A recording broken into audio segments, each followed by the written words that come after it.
Operative patient को handle करता है तो आप लोग को एसएसआई या प्रिवेंशन का मालूम होना चाहिए। एसएसआई बोलते क्या है? Surgical site infection. Site infection.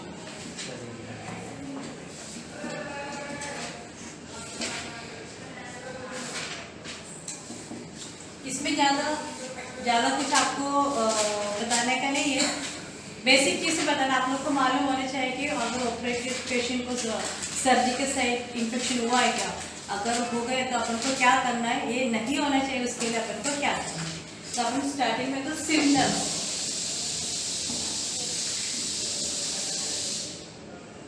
Symptoms क्या क्या रहेगा? पेन, रेडनेस, हाँ रेडनेस रहेगा, फीवर, स्वेलिंग रहेगा, फीवर रहेगा। फीवर उसको कंटिन्यू रखेंगे। सर्जिकल पेशेंट में फीवर का दो कारण रहते हैं। अगर वुंड साइड हीट रहता है तो वो सर्जिकल इन्फेक्शन में आता है। अगर उसको कंटिन्यूस फीवर नहीं तो फिर वो अपन को सेप्टिसीमिया का भी चांसेस रहते हैं। अपन को वो पहले अपन को कंफर्म करना कि एसएसआई है कि ये सेप्टिसीमिया। ऑपरेटिव के बाद पेशेंट सेप्टिसीमिया में जा सकता है। तो उसके लिए अगर वुंड के जगह पे जो वुंड का जो पार्ट है कंटिन्यू हीट करता है तो समझने कि वो एसएसआई है।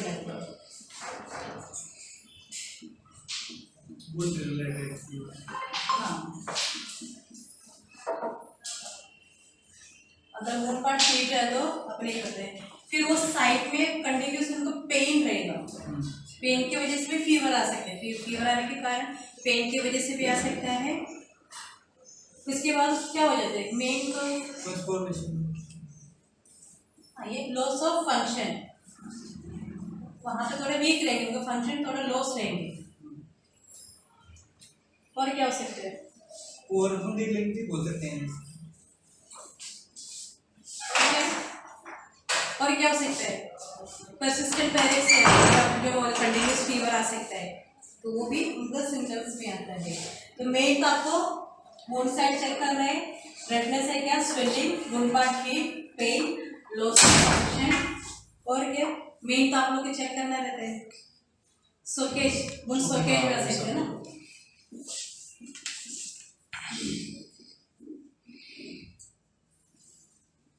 वुंड सोकेज हो सकता है तो भी सर्जिकल साइट इन्फेक्शन में आता है। और समटाइम्स वुंड रीओपन भी हो सकता है।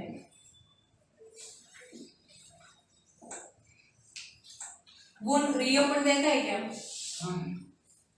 वुंड रीओपन तो बोलते जो अपन सुचर तो लगाते होंगे, पर कई बार डीप में नहीं लिया या फिर ऊपर से सुपरफिशियल लिया तो वहाँ का जो गैप रह जाता है। तो उनका ऐसा अभी तुमने यहाँ पे ऐसे स्टिचिंग किया है तो बाद में क्या क्या ऐसे यहाँ पे क्लोज होगा, कई कई जगह में ऐसे ओपन दिखेगा। ओके के प्रॉपर सुचरिंग नहीं किया तो भी वो सर्जिकल साइट इन्फेक्शन में आते हैं, क्योंकि वुंड रीओपन हो गया है। हाँ, फिर क्या डिलेड हीलिंग, अगर कोई सर्जिकल साइड पार्ट अगर वुंड हील करने के टाइम रहता तो ज़्यादा डिले हुआ तो भी वो एसएसआई के कारण है। डिले वुंड हील,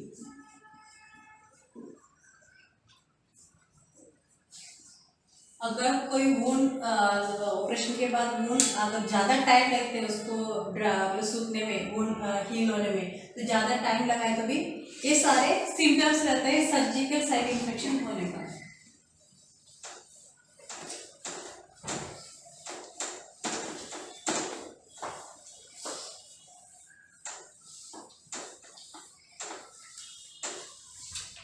और इसका रिस्क फैक्टर क्या रहता है?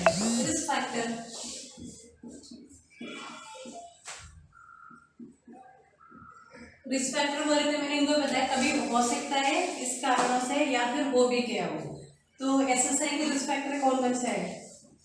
एक तो ओल्ड एज,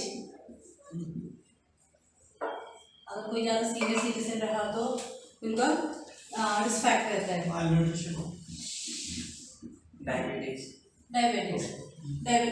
डायबिटीज में पेशेंट को वुंड हील होने में बहुत टाइम लगता है, वो भी इनका एक रिस्क फैक्टर है। एक इम्यूनो कॉम्प्रोमाइज पेशेंट,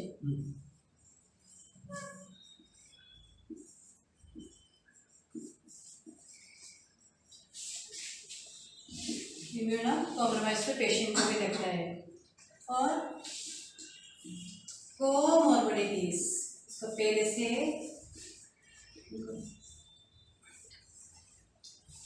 और कौन है? न्यूट्रिशनल डेफिशिएंसी, हाँ वो भी है। और मेन पुअर डाइटरी इंटेक। एक एसेप्टिक टेक्निक नहीं यूज किया तो ये तो सबसे पहले ना, अगर एसेप्टिक टेक्निक नहीं यूज किया तो भी ये हो सकता है। और एक अब इम्प्लांट्स डालते हुए देखा होगा सर्जरीज में, औरतों में भी अपन इम्प्लांट्स यूज करते हैं। तो एक्चुअली कंपनीज वालों ने अपन को पैकिंग में देता है, समटाइम्स वो फॉल्ट रहता है, तो अपन को ये चीज़ पता नहीं रहता। अपन अगर फॉल्ट इम्प्लांट डाल दिया, क्योंकि वो अपन को रेडीमेड आता है तो अपन वो टाइप चेक नहीं होता, तो डायरेक्ट ओपन करके वो on the spot upon fitting करते हैं। अगर कोई फॉल्ट इम्प्लांट निकला तो भी वो रिस्क फैक्टर रहता है कि बाद में जाके पेशेंट को बहुत कोलैप्स हो जाएगा, या फिर उनको वापस रीसर्जरी होने के चांसेस रहता है इम्प्लांट बदलने का। वो इम्प्लांट की वजह से उनको रिस्क फैक्टर रहता है, वो रेयर केस रहता है। इसलिए बोलते हैं कि हमेशा इम्प्लांट का पहले चेक भी करना है। जो अगर ब्रांडेड कंपनी से लेना, लोकल में कभी परचेस नहीं करना। अपन रिलेटिव को स्पेशली काउंसलिंग चीज़ को करता है। इम्प्लांट अपन को जो ट्रस्ट होना चाहिए, अपन ने कई सालों से जो ब्रांडेड कंपनीज को यूज़ किया, तो उसी से अपन को परचेस करना रहता है। तो अपन पहले रिलेटिव का ये चीज़ अपन समझा देते हैं, इम्प्लांट जिसको लगता है तो फॉल्टी इम्प्लांट्स।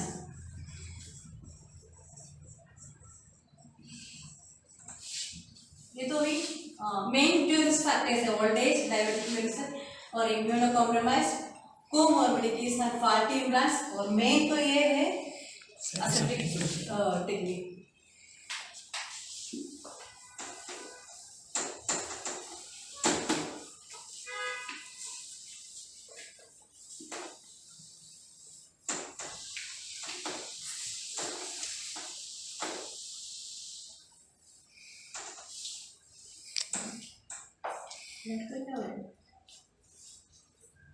अब इसको प्रिवेंशन कैसे कर सकते हैं?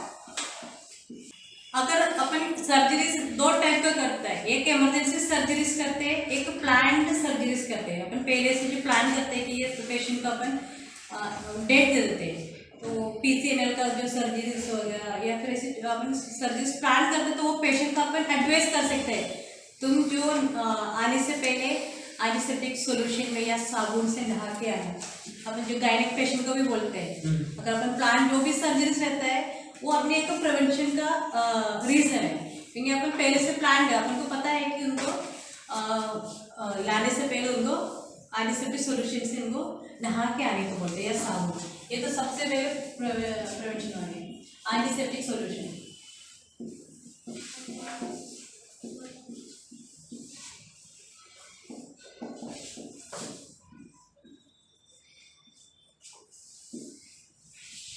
और कौन सा होगा? प्री ऑपरेटिव चेकअप, उसमें भी अपन को बहुत सारी चीज पता चलेगा। PAC होना ना, प्री ऑपरेटिव चेकअप।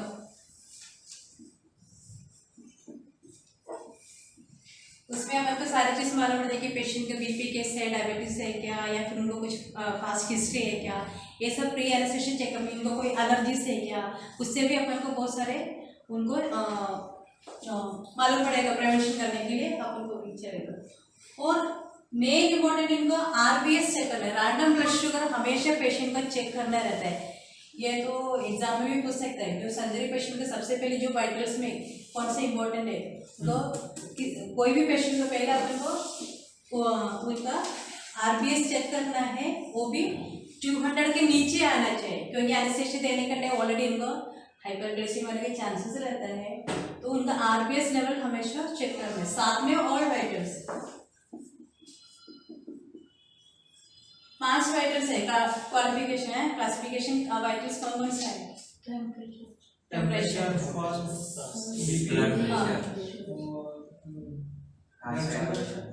हाँ जो नॉर्मल अपन जो चेक करते हैं, सैचुरेशन, FiO2 भी अपन अगर इंडिकेटेड पेशेंट है तो अपन FiO2 भी चेक करते हैं। हाँ, तो ये मेन उनका RBS का लेवल भी अपन को पहले से चेक करना रहता है। और उसके बाद बॉडी टेम्परेचर,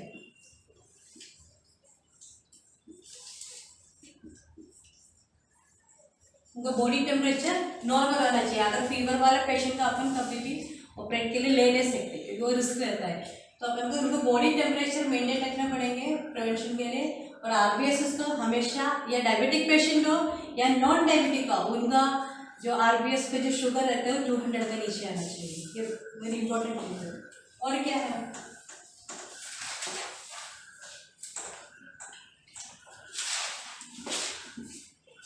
सेफ सर्जरी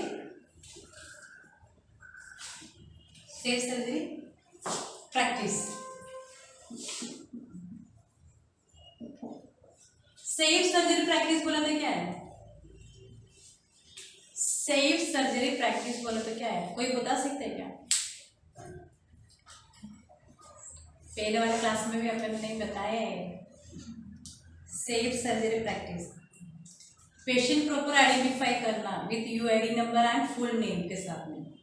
ये हो गया पहला अपना स्टेप्स, क्योंकि प्रॉपर पेशेंट होना चाहिए, उसका फुल नेम पूरा चेक करना है, साथ में उसका यूआईडी नंबर भी चेक करना है। उसके बाद अपन क्या करेंगे, साइट मार्किंग करते हैं, जो सर्जरी पार्ट्स रहते हैं उसको मार्किंग किया जाता है।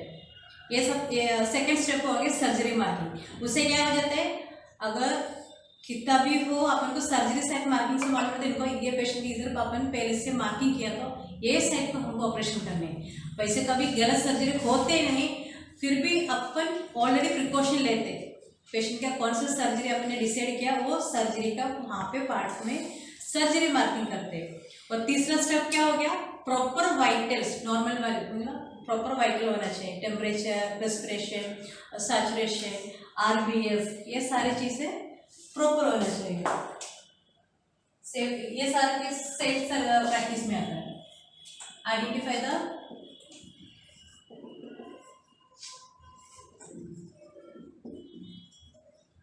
Patient with full name and UID number. उसके बाद क्या है, सर्जरी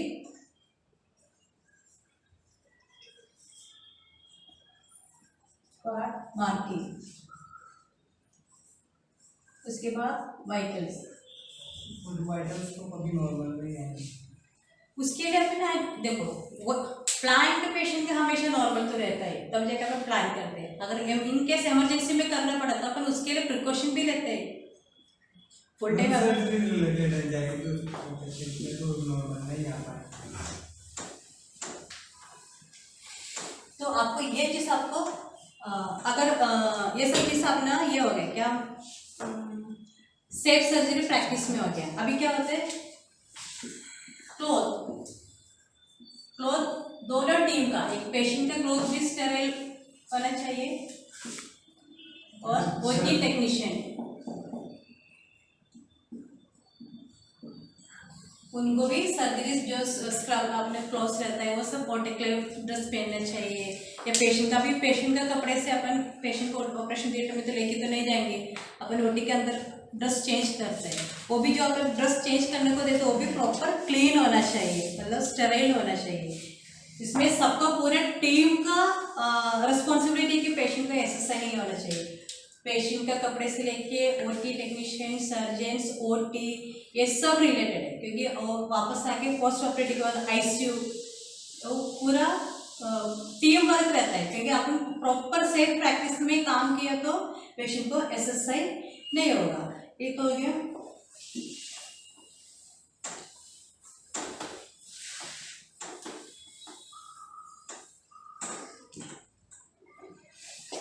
और ओटी में जाने से पहले अपन पार्ट प्रिपरेशन तो करते हैं।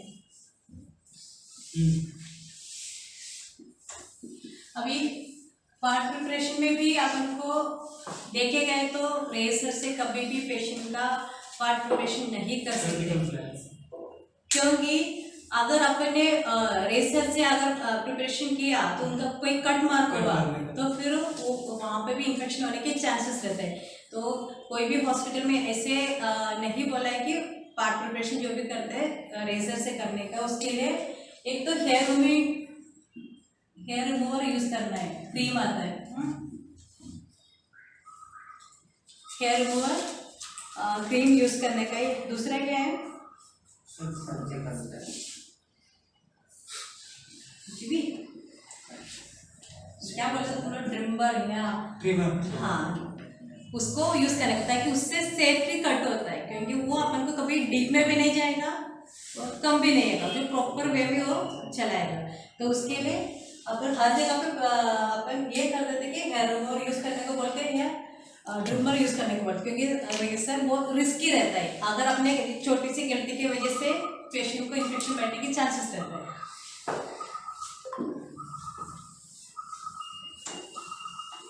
ये सारी चीज़ प्रिवेंशन में है। और क्या होगा, एंटीबायोटिक प्रोफिलैक्सिस, ये सुना है क्या? एबीएस बोला था एंटीबायोटिक्स प्रोफिलैक्सिस। अगर सम पेशेंट का अपन एंटीबायोटिक प्रोफिलैक्सिस करते हैं, वो भी डॉक्टर का ऑर्डर होगा, तो हर किसी को ये प्रेफर नहीं है।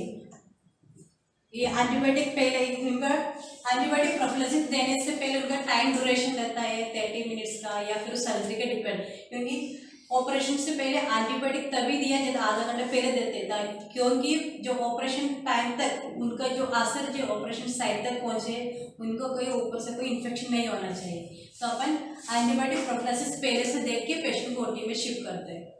अब गायनेक में भी अपन वैसे करते हैं, गायनेक डिपार्टमेंट में आप किसी ने काम किया तो मालूम पड़ेगा। जो भी करने से पहले अपन एंटीबायोटिक पहले दिए जाते, वो भी डॉक्टर के ऑर्डर होगा, तो कौन सा सर्जरी को कौन सा एंटीबायोटिक देना है, कितना टाइम से देना है, पहले देने का कितना टाइम से पहले देने का, वो भी गाइडलाइन में लिखा है। तो ये एंटीबायोटिक प्रोफिलैक्सिस देने की वजह से भी अपन को SSI प्रिवेंट कर सकते हैं। और दूसरा साइकोलॉजी, अपन पेशेंट को साइकोलॉजिकल भी चेक करना रहता है।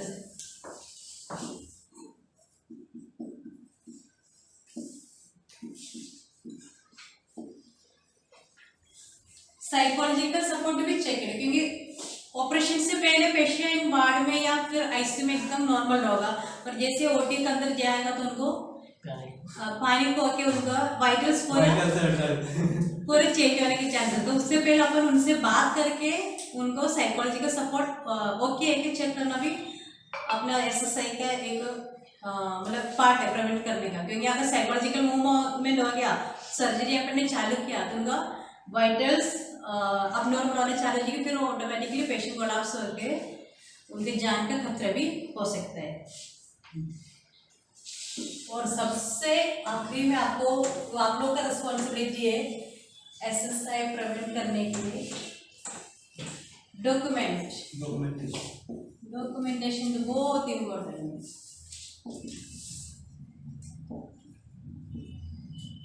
ये आप लोग का रिस्पॉन्सिबिलिटी है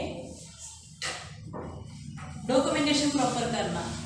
अगर कोई भी ऑपरेटिव पेशेंट रखा तो आपको प्रॉपर उनका नाम, UID नंबर उसके लिखना है, हर कंसर्न में उसको ये सब नाम और UID नंबर लिखना है।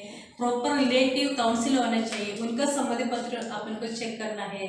अगर पेशेंट सर्जरी के लिए अपन कौन से टाइम पे OT में भेज रहे, उसके बाद कब अपने पास डिपार्टमेंट में रिकवरी रूम में आया है, वो भी आप उनको मेंशन करने हैं। पहले का वाइटल्स और पेशेंट का कंडीशन क्या था, अभी का वाइटल्स कंडीशन क्या है, आपको 1 2 ऐसे आपको स्टेप बाय स्टेप आपको पूरा आपको लिखना पड़ेगा। और OT से कब बाहर आया, रिकवरी रूम में आने के बाद उसका स्टेटस क्या है, उसके बाद पेशेंट को कंटिन्यूस आपको 24 आवर्स तक आपको 1 by 1 हर चीज़ डॉक्यूमेंटेशन करने का है। कोई भी सर्जरी होने के बाद सर्जरी का वहाँ पे डेट और टाइम चाहिए। डेट और टाइम इसलिए आपको प्रेफर करते हैं कि पोस्ट ऑप के बाद अपन को पेशेंट को SSI हुआ कि नहीं वो पता करने के लिए। SSI कब होता है, ऑपरेशन होने के बाद 48 या 72 आवर्स के बाद जो भी सिम्टम्स दिखाते हैं पेशेंट, तो उसमें तभी समझना है कि पेशेंट को SSI होने के चांस है। हमको ऑब्जर्वेशन करना है, उनको सिम्टम्स को लेके अपन को टेली करना है सच्ची में SSI है क्या या फिर पेशेंट सेप्टिसीमिया में गया है क्या, ये चीज़ आपको क्लियर होना चाहिए। तो इम्पोर्टेंट चीज़ है कि आपको डॉक्यूमेंटेशन, अगर आपने गलत डॉक्यूमेंटेशन किया तो भी पेशेंट का जान को खतरा नहीं। आपको जो गलत डॉक्यूमेंटेशन से ट्रीटमेंट से लेके सब कुछ बदल जाएंगे। तो इतना सिवियरिटी होना चाहिए ICU और रिकवरी रूम का स्टाफ को प्लस OT टेक्नीशियन को। आप लोगों का रिस्पॉन्सिबिलिटी आपको प्रॉपर करने पड़ेंगे। वाइटनर लगा देते हैं डॉक्यूमेंट। तो अभी आप लोग को मालूम पड़ेगा ना SSI क्या है। SSI बोले तो सर्जिकल साइट इन्फेक्शन है। ये आपको ऑपरेशन के बाद 48 to 72 आवर्स में अपन को मालूम पड़ेगा। और उसका रिस्क फैक्टर भी आपने बताया, सिम्टम्स भी बताए हैं, अभी प्रिवेंशन भी अपन ने बताया क्या क्या प्रिवेंशन अपन को करना है करके। और किसी को कुछ डाउट है? नहीं, अभी इतना तो अपने पार्ट हो गए। अभी OT में क्या क्या देखना है? अभी SSI तो मैंने पहले भी बताया था, टीम का रिस्पॉन्सिबिलिटी पूरे पेशेंट का। अभी OT में अगर प्रॉपर डिसइंफेक्ट नहीं किया तो भी पेशेंट को सर्जिकल साइट इन्फेक्शन होने की चांसेस है। डिसइंफेक्शन अब आजकल तो बहुत सारे लिक्विड सॉल्यूशंस आए हैं कि ऑपरेशन थिएटर डिसइंफेक्ट करने का, या फिर अपना NSU ICU जो भी स्टेराइल एरिया है डिसइंफेक्ट करने का बहुत सारे लिक्विड्स आए हैं। पर सबसे अच्छा जो डिसइंफेक्ट 1% है हाइपोक्लोराइड सॉल्यूशन।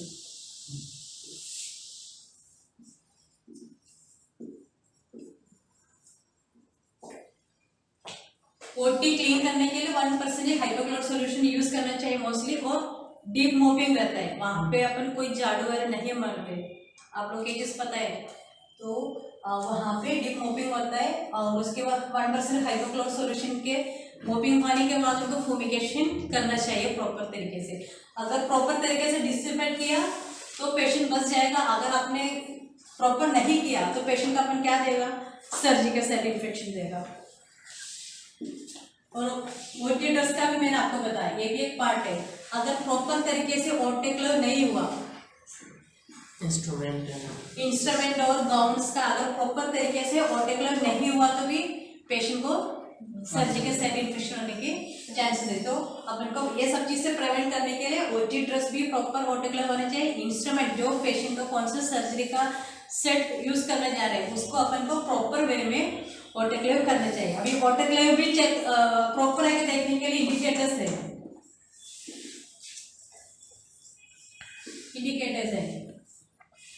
वो आप लोगों ने देखा होगा।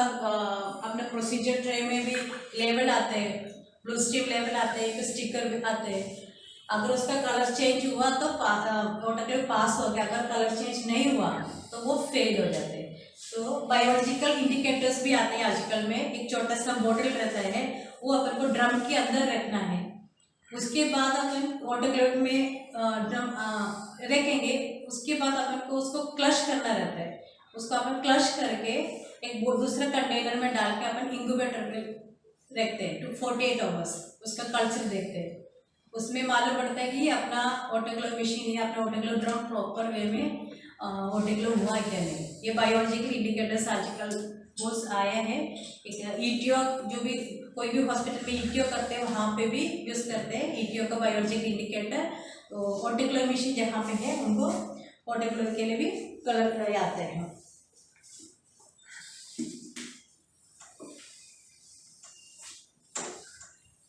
और इसलिए हमेशा आप लोगों को बोलते हैं, आपको भी तो पता है, OT में अगर डिसइंफेक्ट होने के बाद अपन फूमिगेशन भी करते हैं, एयर कल्चर भी टेस्ट के लिए भेजते हैं। फूमिगेशन अपन को फूमिगेशन करने के बाद अपन टेस्ट निकालते हैं, स्वाब टेस्ट बोलते हैं। डिफरेंट एरिया का 5 एरिया का अपन स्वाब कलेक्ट कर लेते हैं। उसके बाद अपन वो टेस्ट के लिए भेजते हैं। उसमें मालूम पड़ता है कि अपना फूमिगेशन अपन ने जो किया है वो बराबर है क्या नहीं, उसमें कुछ ऑर्गेनिज्म है क्या नहीं। सेम चीज़ मंथली में अपन एयर क्वालिटी टेस्ट करते हैं। वो भी एयर क्वालिटी की प्लेट आता है, ये अपन को कोई भी एक एरिया में 45 मिनट्स रखने का, ओपन करके उसके बाद बंद करके अपन टेस्ट के लिए भेजेगा। तो कोई एयर क्वालिटी में कुछ ऑर्गेनिज्म घूम रहे क्या एयर में, ये अपन को मालूम पड़ेगा। तो OT में ये दोनों चीज़ बहुत इंपॉर्टेंट है, एयर क्वालिटी टेस्ट और फूमिगेशन।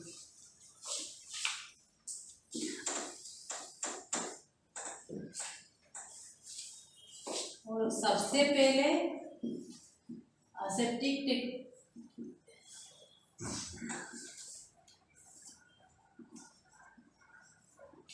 ये सब चीज के बाद अपन को एसेप्टिक टेक्निक यूज करना ही है। ये आपको सेफ प्रैक्टिस में अभी सबको करना है, आईसीयू स्टाफ और ओटी स्टाफ को ये एसेप्टिक टेक्निक करना ही पड़ेंगे।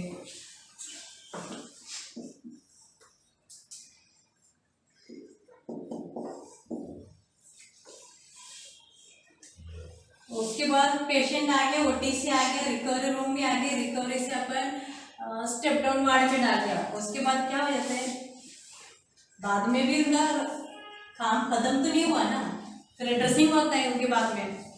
तो एसेप्टेड ड्रेसिंग नहीं किया तो भी पेशेंट को एसएसआई होने के चांसेस है। तो इतने सारे चांसेस रहते हैं कि सर्जिकल साइट इन्फेक्शन होने का। तो ये सबके रिस्पॉन्सिबिलिटी है इन सबको अच्छे से पढ़ के सेफ प्रैक्टिस करने का, एसेप्टिक ड्रेसिंग करने का। क्लियर हो गया? अभी अपन फॉलोअप के लिए, अभी पेशेंट को अपन ने डिस्चार्ज किया, उसके बाद फॉलोअप के लिए तो बुलाएंगे सर्जरी पेशेंट को। तो फॉलोअप के टाइम भी क्या क्या देखना रहता है।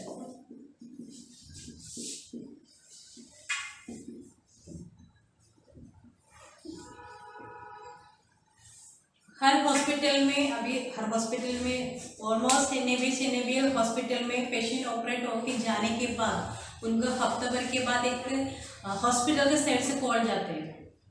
तो पेशेंट का कंडीशन वर्बली पूछते हैं कि फ़ोन पे उन लोगों को कुछ प्रॉब्लम है क्या, फीवर आए क्या, तो उनका अपन ये पता करते हैं कि उनकी कंडीशन कैसे है। अगर कुछ प्रॉब्लम होगा तो अपन उनको बोलते हैं कि आप तो एक बार आ जाओ।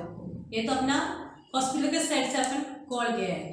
और डिस्चार्ज के टाइम अपन ऑलरेडी बोलते हैं कि फॉलोअप के लिए आपको 3 दिन या 5 दिन या फिर 15 दिन बाद आना, सुचर रिव्यू होगा, ये सब चीज़ अपन फॉलोअप के लिए होगा। अभी पहले बात अभी अपने ऑपरेशन कितना टाइम का रहता है, एक माइनर होता है, माइनर सर्जरी, एक मेजर सर्जरी होता है, और तीसरा कौन सा है, इम्प्लांट सर्जरी भी। अभी इनको फॉलोअप के बारे में आपको सिखा देते हैं।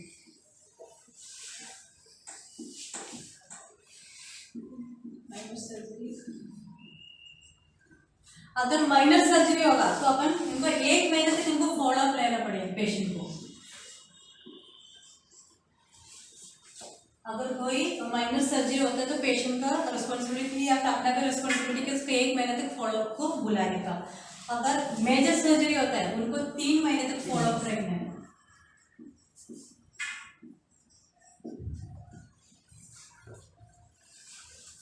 कोई इम्प्लांट डाला है, इम्प्लांट डालने वाले पेशेंट को कम से कम 1 साल तक उनको फॉलोअप रखना है। पर अपन 6 महीने तक रख के फिर अगर कुछ प्रॉब्लम नहीं तो फिर उनको अपन बोलते हैं अगर आप लोग आ सकते हैं कुछ प्रॉब्लम हुआ तो। पर 6 महीने तक तो कंपल्सरी उनको फॉलोअप रहेंगे। पर उनका टाइम रहता है, माइनर सर्जरी के 1 महीने तक फॉलोअप रहेंगे, मेजर का तो 3 महीने तक अपन को फॉलोअप करना है। इम्प्लांट कोई डाला है या फिर ऐसे कोई सर्जरी हुआ तो उनको देखेगा तो 1 साल तक का उनको फॉलोअप लेना पड़ेगा। कम से कम 6 मंथ तो भी आपको कंटिन्यू फॉलोअप में रहना पड़ेगा।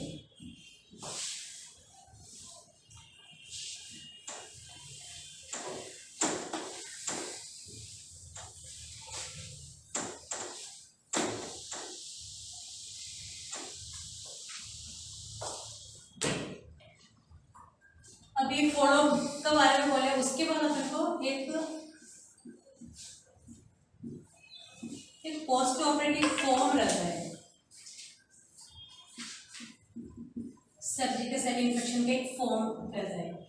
अगर हर हॉस्पिटल में फॉलो होते हैं कि मुझे पता नहीं, पर एनएबीएल हॉस्पिटल में फॉलो होते हैं। अगर कोई पेशेंट को एसएसआई हुआ तो अभी घर पे जाने के बाद भी एसएसआई हो सकते हैं, हॉस्पिटल के अंदर भी हो सकते हैं।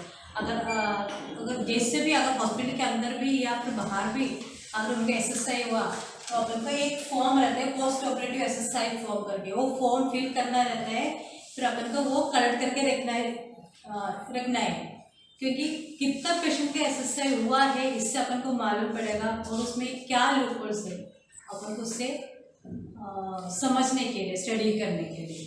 तो ये बहुत सारे लोग अलग अलग फॉर्म्स बनाए हैं क्योंकि ये नेट में सर्च किया तो आपको मालूम पड़ेगा। सिंपल का एक फॉर्म रहता है, उसमें पहले पेशेंट का पूरा डिटेल रहता है, कौन सा सर्जरी हुआ, कैसे हुआ, कब हुआ, एसएसआई कब से होना चालू हो गया, तो वो सब चीज़ उसमें फिल करना रहता है।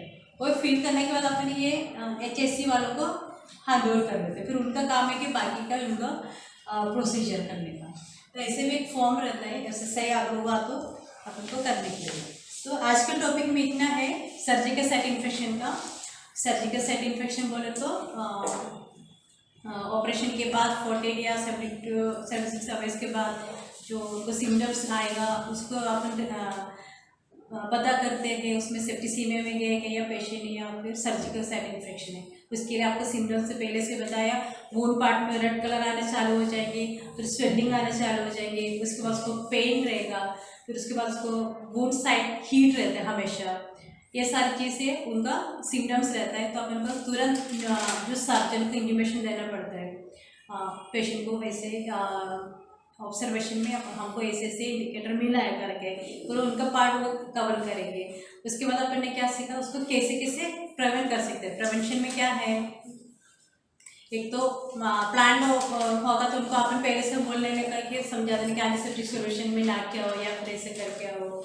अगर नहीं हुआ, बहुत बार अपना तो ट्रॉमा सेंटर तो इमरजेंसी में होता है मोस्टली, तो भी अपन प्रॉपर तरीके से क्लीन करना रहता है। पार्ट प्रिपरेशन भी आपको सेफ प्रैक्टिस में करना है कि उनको मोस्टली रेजर यूज़ नहीं करना चाहिए, अपन को हेयर रिमूवर क्रीम यूज़ करना है या फिर ट्रिमर यूज़ करने का है। फिर क्या बोला अपन ने प्रिवेंशन में, आरबीएस पेशेंट को वाइटल्स और आरबीएस हमेशा उनको 200 के नीचे आना चाहिए। वाइटल्स मोस्टली नॉर्मल होना चाहिए। कई बार किसी का हिस्ट्री रहता है, हाइपरटेंसिव रहता है या फिर डायबिटिक्स मेडिसिन, तो उनके लिए मेडिकेशन अपन ट्रीटमेंट पहले से चालू करके फिजिकली फिटनेस करने के बाद अपन ऑपरेशन कर लेते हैं। उनका जो साइड मेडिकेशन उनको एडमिनिस्ट्रेशन देके, फिर एबीएस प्रोफिलैक्सिस देते हैं सम केसेस को, वो भी डॉक्टर के ऑर्डर होगा तो देने का, अपन को देने के लिए परमिशन नहीं है। वो उनको सर्जरी रिलेटेड मालूम रहता है कि कौन सी सर्जरी में कितना देर तक चलने वाला है, तो उनको एडिशनल अपन एक एंटीबायोटिक दे देते हैं कि उनको सेप्सिस नहीं होना चाहिए, सेप्टिक में नहीं जाना चाहिए उसके लिए। और दूसरा क्या था, सेफ सर्जरी प्रैक्टिस। हाँ, सेफ सर्जरी प्रैक्टिस वो बहुत इंपॉर्टेंट है। उसमें सबका काम आ जाते हैं, अपन से लेके स्टाफ से लेके सर्जन तक या ओटी टेक्नीशियन वापस अपने पास ही आएगा, क्योंकि ये पूरा एक सर्कल। अपन पेशेंट को क्लीन करके भेजेंगे, सब कुछ वेरीफाई करके भेजेंगे, वापस वो लोग अपने पास छोड़ेंगे। फिर भी अपने रिस्पॉन्सिबिलिटी है कि पेशेंट आए तो भी ऐसा सही है क्या सब देखने का। हर सर्जरी पार्ट में डेट और टाइम डालना है। अगर अभी तक डालना सीखा नहीं तो आजकल डालने को सीखो, क्योंकि सर्जरी का कोई भी सर्जरी हो, छोटा मोटा भी सर्जरी हो या फिर अपन आईएनडी किया तो भी आपको वो डेट और टाइम वहाँ पे मेंशन करना है। हाँ, ये आपको आदत डालने ही पड़ेगी। ये पेशेंट रिलेटेड है, पेशेंट को जाने को खतरे में जाने को मौका हो जाता है, क्योंकि डायबिटिक पेशेंट के साथ ऐसे ज़्यादा कुछ हुआ तो। उसके बाद फिर अपन ने सीखा कि पेशेंट को मोटिवेशन करना है, साइकोलॉजिकल उनका सपोर्ट देना है, उनका चेक करना है। अगर कोई पेशेंट मिसबिहेव ऐसे कर रहे हैं तो विड्रॉल जैसे कर रहे तो अपन को पहले इंटीमेशन देना है, पेशेंट को पैरामीटर्स चेंजेस है, ये सारे रिस्पॉन्सिबिलिटी अपना है। उसके बाद फिर अपन ने सीखा कि ओटी के बारे में, ओटी में क्या क्या ध्यान रखना है, डिसइंफेक्शन का प्रॉपर किया है तो कैसे सेवन के चांसेस रहता है, तो 1% में करना चाहिए, डीप मोपिंग करना चाहिए, ऑटोक्लेव प्रॉपर होना चाहिए, इंस्ट्रूमेंट और उनका गाउन्स ये सब प्रॉपर नहीं हुआ तो भी ऐसा से होने के चांसेस रहता है। उनको प्रॉपर फूमिगेशन होने के बाद उनको एयर क्वालिटी टेस्ट और फूमिगेशन का वो टेस्टिंग स्वाब टेस्ट भेजना चाहिए। ये सब चीज़ सब ना क्वालिटी इम्प्रूवमेंट है। अपने प्रॉपर सेफ प्रैक्टिस किया ना तो कहीं भी कोई मिस्टेक नहीं होते, ये ऐसे चलते रहेंगे। क्योंकि एक पेशेंट को ऑपरेशन होने के बाद अपन अगर तुरंत अपन को दूसरा पेशेंट भी लेना पड़ा तो भी टेक्नीशियन अलर्ट रहना चाहिए। उनको 1% हाइड्रोक्लोराइड से प्रॉपर मोपिंग कराने का, वापस उसको 15 मिनट का जो फूमिगेशन कराने का, उसके बाद अपन पेशेंट ले सकते हैं। तो सेफ प्रैक्टिस होना चाहिए, तब जाके ये सब होगा। क्योंकि कॉन्फिडेंट अपनी इम्पोर्टेंट है इसमें, हमें जो कर रहे सही है। क्योंकि अपन हाँ ठीक है अगला पेशेंट है जल्दी लेना है तो अंदाजा निकाला या फिर ऐसे क्या, वैसे नहीं करने का, कभी भी गलती मत करना। चाहे टाइम बहुत ले चलता है, पर जो भी कर रहे थोड़ी किया तो भी वो प्रॉपर वे में करना है, क्योंकि अपन पेशेंट के साथ में कभी भी गलतियाँ करना नहीं चाहिए। तो ये सब चीज़ आप लोग को या मालूम होना चाहिए। एसएसआई देखेंगे तो आप सोचेंगे हमारा कोई ज़्यादा रोल नहीं है, पर ज़्यादा से ज़्यादा रोल अपने ही रहता है, सर्जन का बहुत कम रहता है। तो इसलिए अपना रिस्पॉन्सिबिलिटी है, तो surgical site infection and prevention का कैसे करना है, ठीक है। Thank you.